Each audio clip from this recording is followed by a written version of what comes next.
Shadow Gambit: The Cursed Crew is an upcoming tactical stealth game coming from Mimimi Games, the creators of Shadow Tactics and Desperados 3, and will have you leading a crew of cursed undead pirates in their search for their former captain's treasure. Along the way, they will have to fight the agents of the Inquisition, who have taken control of the Lost Caribbean and whose goal is to destroy the souls of all the cursed. The game is set in an alternate Caribbean sea during the golden age of piracy, and will have you using your pirate crew's unique abilities to outsmart and outmaneuver your enemies. Stealth is the name of the game, as direct confrontation will see you to Davy Jones' locker sooner than later. Thankfully, the game features a robust and well-designed stealth system that will make you feel like the sneakiest cutthroat this side of the afterlife. The team over at Mimimi Games was kind enough to allow me early access to the demo that will be live for everyone via Steam during the Steam Next Fest starting June 19th and running through June 26th. So if you like what you see during this video, be sure to use the link in the description to check the game out for yourself. Let's start off with what we know of the story so far. The story in Shadow Gambit will have you searching for Captain Mordecai's lost treasure, recovering your crew, and fighting against Inquisitor Ignitia, who is also looking for Mordecai's treasure for some reason. You will start off by playing as Afia, who is on a mission to recover the Red Marley, Mordecai's ship. Upon rescuing the living ghost ship, we will make a contract with her for a share of the treasure and begin our adventure. This is about as much as we know about the story right now, though it looks to have some interesting threads that I'd like to see the conclusion to, such as why exactly is the Inquisitor looking for Mordecai's treasure, and what's behind that giant door. However, the developers have said that the full game will also feature character missions that will delve deeper into each crewmate's backstory and abilities and provide us with, as the developers put it, unique and compelling adventures. I expect these to do just that because each character I got to interact with in the demo seemed both interesting and well written, even in the short time I got to spend with them.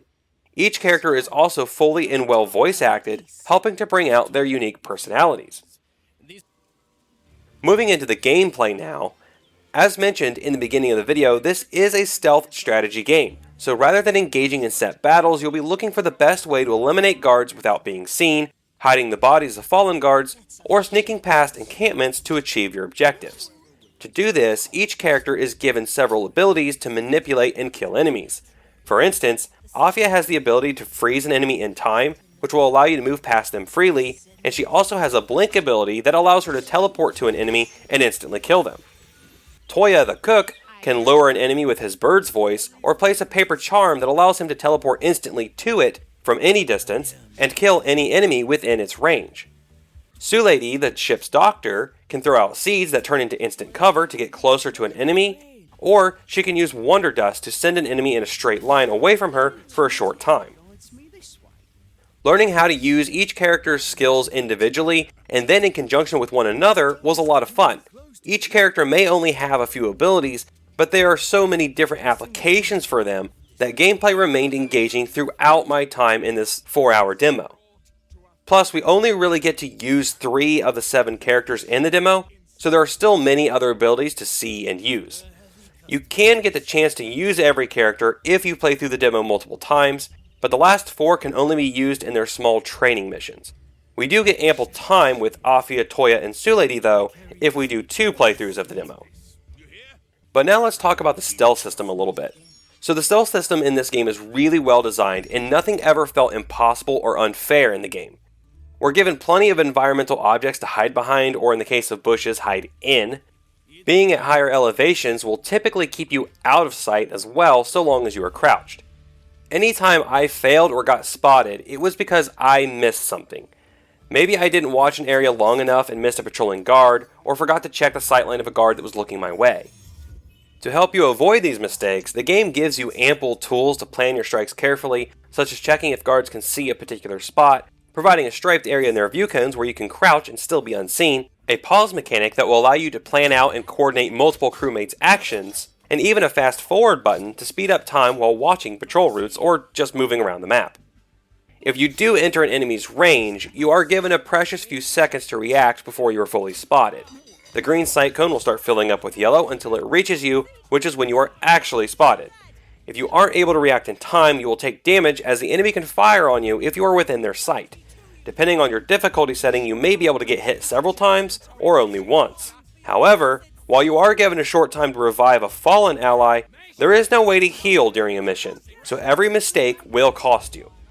Once spotted, your only options are to charge the enemy and take them out, or if there are too many other enemies around, try to run and hide. This then brings us to the next big feature of Shadow Gambit, the memory mechanic. Your shipbred Marley has the ability to capture memories that allows you to reset to an earlier part of the mission.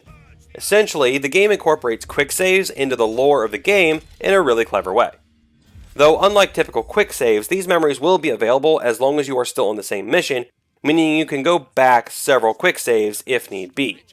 This mechanic is meant to encourage experimentation and allow you to try multiple approaches to the various situations you will find yourself in. In my opinion, this mechanic is very welcome, as constantly restarting these missions would really bring down the fun factor for me. Though I do see the potential for some really interesting challenge runs, as you can limit or even turn off the memory system in the difficulty settings. Moving on now to talk about the playable characters just a bit more. As I said, we get to play Afia, Toya, and Sulady a good bit, but we don't get to see the other four in action too much. So I'm showing their info screens right now just so you can kind of get an idea of how each one works. The developers actually did a really good job with these overviews, and they explain how each character works pretty well. As far as my favorite character so far, I'd have to give that honor to Toya. He takes down enemies very quickly, and his Shadow Step ability is very versatile, and on top of that, I really like how the character is written and voiced as well. All the characters I've seen are really well done though, and you'll find a lot of friendly banter going on during missions that I found quite entertaining, like Toya and Sulady making fun of the fact that Afia can't swim.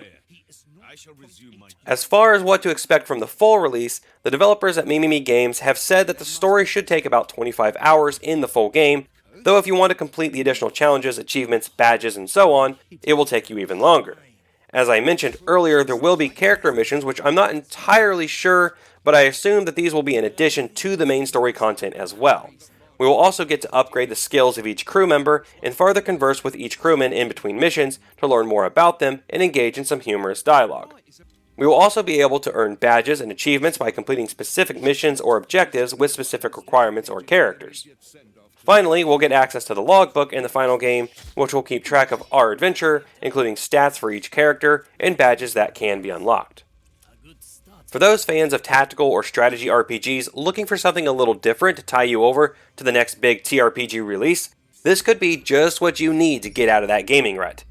For those who are fans of tactical stealth games, this one is a must-play. I had a lot of fun playing through this demo, and I think you will too. Be sure to check it out when the demo releases on Steam next week. Shadow Gambit: The Cursed Crew will be available on Steam, Epic Game Store, Xbox Series X and S, and PS5 on August 17th. Now, I ask that you would please give me a like if I've helped you out, and then check out this video of another game with some interesting stealth mechanics. As always, thank you so much for watching, have a great day, and keep on gaming.